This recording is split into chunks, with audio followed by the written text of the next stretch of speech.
Hi, welcome to the Daddykirbs farm. Today we're going to go into the garden. We're going to get some things done, clean some things up, harvest a few things, and just look around and see what's going on.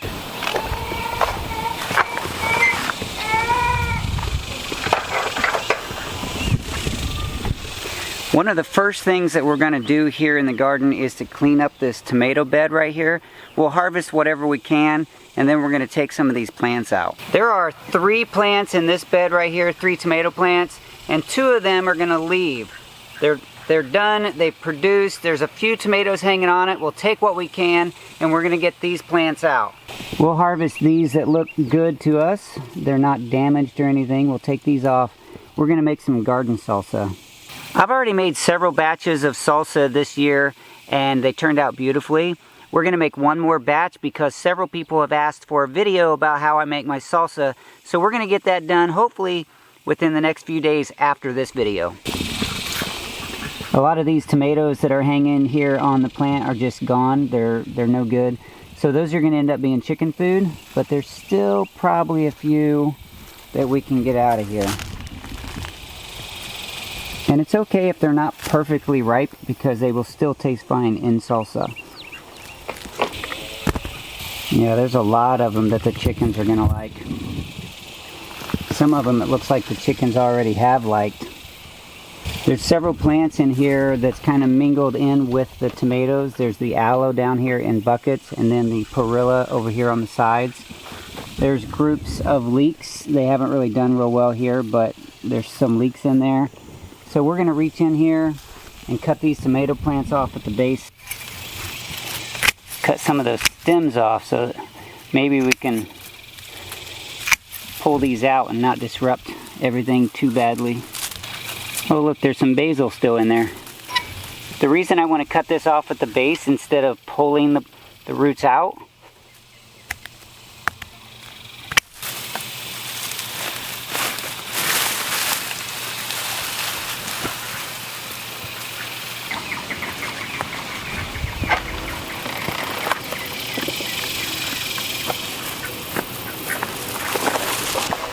cut these branches out of this tomato cage here, and we'll shake this out, shake the tomatoes out of it for the chickens. Chick, chick, chick, chick, chick. Whoop. Chick, chick, chick. Woo. Chick, chick, chick. Come on, chickens.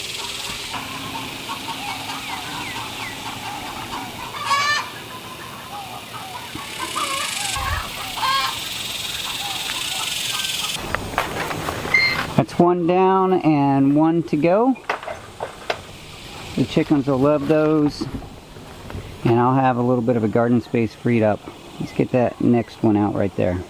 Oh, hey Luke. You want to come help harvest? You going to take some things into the house? Good. Can you put these tomatoes right here in your basket?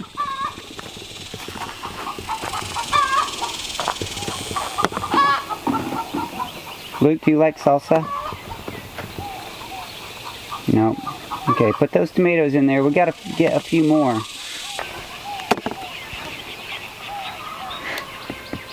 We have some tomatoes over here that we need to get harvested before we take these plants out. So, can you pull some of those off? The little ones? Yeah, just take anything that looks darker, red, black, purple. Take all those off. Those will go great in salsa.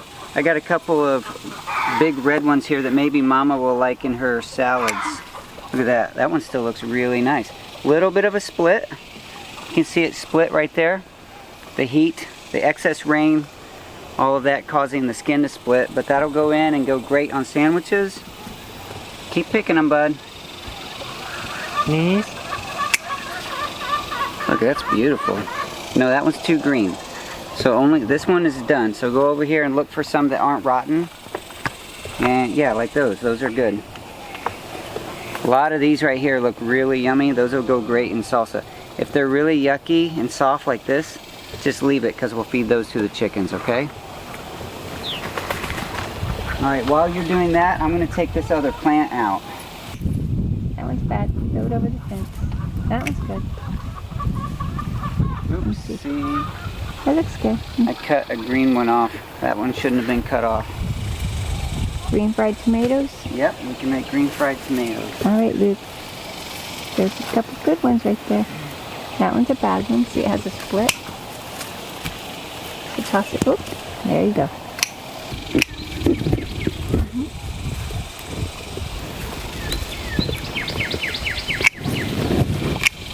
Take the other one.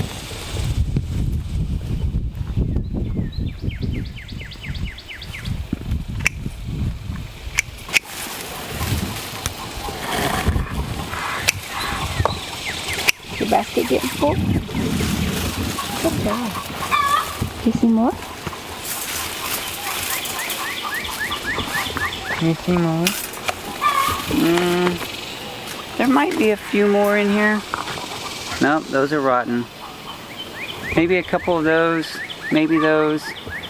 But then that plant is going to go away. This one? Mm-hmm.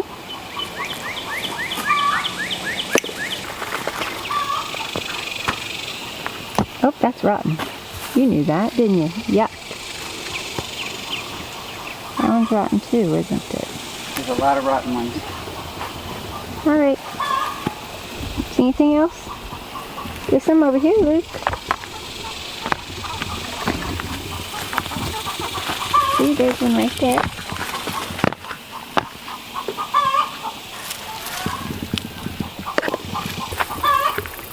More than that. These are going to go into a garden salsa. Alright, looks like we're done with the tomatoes that we can keep. Hey Luke, thank you for harvesting tomatoes for me. No, it's done. Can you take those in to Mama, put them in the kitchen? Alright, bud. I'll see you in a little bit. Well, that was a nice surprise to have Mama Kirbs and Luke come out and join us in the garden for just a few minutes. I have some things to talk about where we took these tomatoes out and a surprise for you. I'll do the surprise first. Look at that big guy right there. Look. That is a tomato hornworm, and that hornworm will turn into a sphinx moth. I probably said that wrong. They are a nighttime pollinator. They are beneficial, but a lot of people want to just take them out and kill them because they do destroy a tomato crop. So it would be really helpful if you planted extra tomato plants, and when you find the hornworms, you take them off the plants you want to keep and put them on the plants that you don't care about. Maybe just some random junk tomatoes or something from seeds that you don't care to eat the tomatoes from, and let them grow up and be the nighttime pollinators that they were intended to be. I didn't know I had a hornworm on this tomato plant. Since now I do have a hornworm, and I have 2 tomato plants that I'm going to take out anyway. I'm going to not take those out today. I'm going to put this guy on there and let him finish his job, let him grow up and eat these plants as much as he wants, and then we'll have a nice sphinx moth growing. I got to figure out how to say that right. I think I'm saying it. Drake White, the butterfly lady, informed me what these turn into, and I'm really impressed. And I don't want to feed it to the chickens, although that's what I've done to a few of them because I didn't know any better. We're gonna put this one. We're gonna put this one back on a tomato plant. I don't want you falling. There we go. Hopefully he grows up nice and strong. And that scene would have been better without that jet flying over. I'm going to go ahead and leave all 3 of these tomato plants in this garden bed for a little while longer, just in case there are additional hornworms. This one I'm going to leave because it's still growing tomatoes, and I want to see if some of those will grow up and turn red for me. I have loads and loads and loads of aloe that I need to split and put them in different pots. You can see this plant, a lot of the plants are making babies. Can you see those right there? Those are baby aloe plants right there. Those, a lot of times, can easily just be pulled out of the soil like this. They have a little bit of root on them, and you can stick that right down into another pot and have a brand new aloe plant. And now that I've exposed that basil in here, and we've had a little rain, maybe those will grow up and produce a little bit of basil for us. Most of the other basil has already gone to seed. While I'm out here near this bed, I love bumping into this. This is the Mexican mint marigold, or the Mexican tarragon. It smells wonderful. It's like a licorice smell. It's so good. I don't think I ever finished my sentence about why I'm leaving the tomato base, the roots in the ground. Going into the fall here in Texas, we have a second growing season, and there's a chance that this will sprout up and give me another tomato plant. So that's one reason that I'll leave it. It's not a really high chance that it's going to produce a plant, but there is a chance. The other reason is that there's also a chance that it will just die right here in the ground and rot, and that's going to feed my soil. If I were to rip it out, I would have a huge soil ball on that root mass, and I would be disrupting all of that soil and the organisms that are living in the soil. So to leave it in place, you're actually feeding the soil. I am going to take some of the green tomatoes that I accidentally cut the branches and they fell to the ground. These are larger. These are big enough to eat. They're not real big, but they will produce a nice sandwich or two of the fried green tomatoes. Over on the family, I always say this wrong, over on the Frugal Family Food Group with Amanda and Tangi, they have a thing where they talk about use it up, you know, don't let things go to waste. So if I were to let this go to waste, it would just be a waste. If I let it, I could feed it to the chickens and that's not really a waste, but this is actually decent food for us too in the house. They taste really good. You batter them up a little bit and fry them on a griddle, and they make a great sandwich. I'm going to prune this tomato plant up just a little bit, not a whole lot, just take some of this excess out, and that's actually going to help the plant get through the rest of this hot season, and maybe can persist through the second growing season. First of all, I'm going to look on the lower part of the plant and see some of these lower branches that are just kind of drooping and hanging and they don't have any fruit on them. I'm going to get those cut out first, just to open this plant up a little bit and see what else needs taken out.